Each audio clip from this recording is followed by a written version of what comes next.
মালিকের সামনে উকিল নেওয়া যায়, মালিকের কাছে ব্যারিস্টার নেওয়া যায়, কি জানি নেওয়া যায়? আরে ভাই সবক বলেন না কি কি নেওয়া যায়? সুপারিশ করে নেওয়া যায়। শেষ করে দিচ্ছে বুঝেন।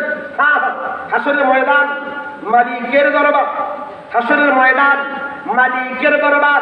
উকিল নেওয়া যাবে, ব্যারিস্টার নেওয়া যাবে। আমরা জেনেছি মালিকের কাছে সুপারিশকারী নেওয়া যায়।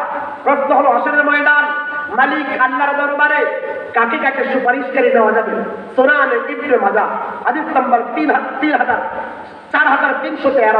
আল্লাহ নবী বলেন ইয়াশফাউ ইয়াওমাল কিয়ামাতি সালাসাতুন, ইয়াশফাউ ইয়াওমাল কিয়ামাতি সালাসাতুন।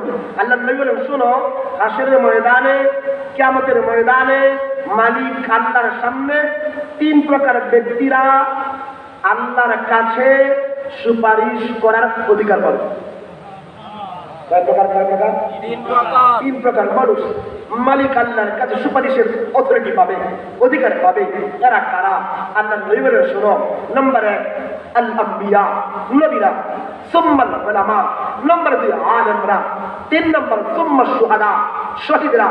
নবীরা, আলেমরা, শহীদরা, এই তিন প্রকার ব্যক্তিরা হাসরের ময়দান মালিক আল্লাহর সামনে সুপারিশ করার অধিকার পাবে। কারণ দরবার হবে মালিকের। কার দরবার? মান ক্বারাআল কুরআন ওয়াস্তাযহারা ফাআহাল্লা হালালাহু ওয়া হাররামা হারামাহু আদখালাহু আল্লাহুল জান্নাহ ওয়া শাফাআহু ফি আশরাতিন মিন আহলি বাইতিহি ক্বাদ ওয়াজাবাত লাহুন নার।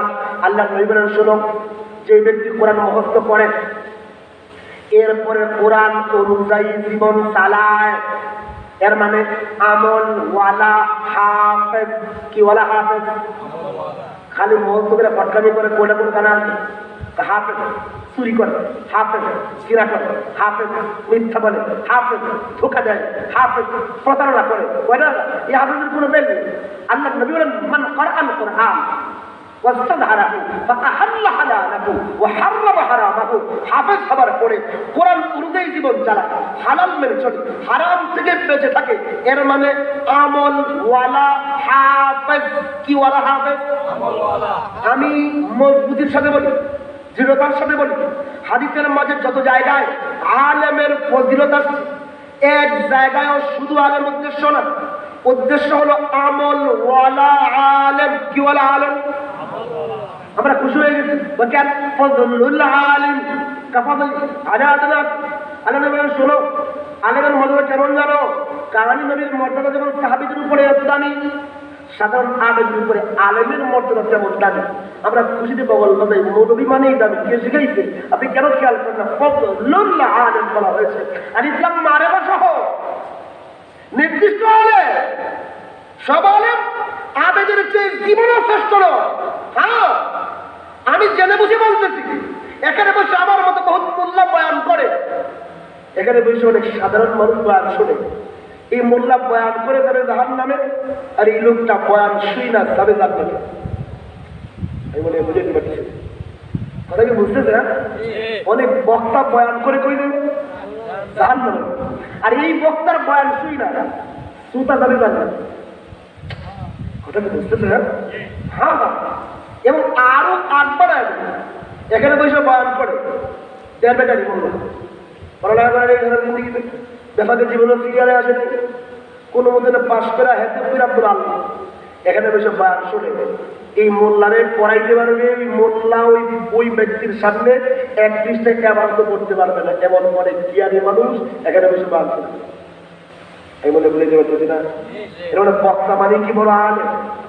আমাকে মাথার তার ছিঁড়ে গেছে, এই জন্য আমরা বলে কি বক্তা মানে বড় আলেম না, শ্রোতা অনেক বড় আলেম হয়। এটা আমার কথা নবী থেকে সহিহ বুখারী এক রিওয়ায়াত আছে, ইবন ফারুব্বা হাবিল ফিকহ ইলা মান হুয়া আফকাহু মিনহু। কি হাদিস? ফারুব্বা হাবিল ফিকহ ইলা মান হুয়া আফকাহু মিনহু। আল্লাহ নবী বলেন অনেক ইলমের ধারক ইলম লয় না ওই কার কাছে, তো তার কাছে নেয় না, যে নিয়ে গেছে তার চেয়ে ভালো। যে লয়ে গেছে ঘোরার কিনে বুঝে নেয়, তার কাছে লয়ে গেছে বুঝছে। এর মানে কি? বক্তা এমন অনেক আছে, বক্তা নিজে কিচ্ছু বুঝে নাই, তার সামনে বয়ান করছে ঠিকই বুঝছে। তো বক্তা নিজে বুঝে নাই মানে কি মুখস্থ করে কি মুখস্থ করে একটা আয়া হাদিস মুখস্থ করে করোনা মুখস্থ করে ধারে ভিতরে কিছুই বুঝে নেই যে বসে বসে শুনছে হে বুঝে এর মানে যে তারা এখানে বসে আছে আমি কি আপনাদেরকে কম দামি মনে করি না অনেক দামি মনে করি আমি জেনে বুঝে বলি আমি জেনে বুঝে আপনাকে দামি মনে করি সিস্টেম অনুযায়ী আমি উপরে বসে আপনার নিষে বলছি এখন আপনি ছোট না আমি ছোটটা মনে করি আপনি কম জ্ঞানী আমি তাও মনে করি আমি জানি এখানে অনেক বিজ্ঞ আলেমরাও আছে যাদের সামনে হয়তো আমি পড়তেও পারবো আমি আপনাকে দামি মনে করি বক্তা মানেই জ্ঞানী নয় বক্তা মানেই সে বড় আলেম বক্তা মানেই তসবিওয়ালা বড় বুজুর্গ না এখানে বসে অনেক বড় বড় আল্লাহ তবে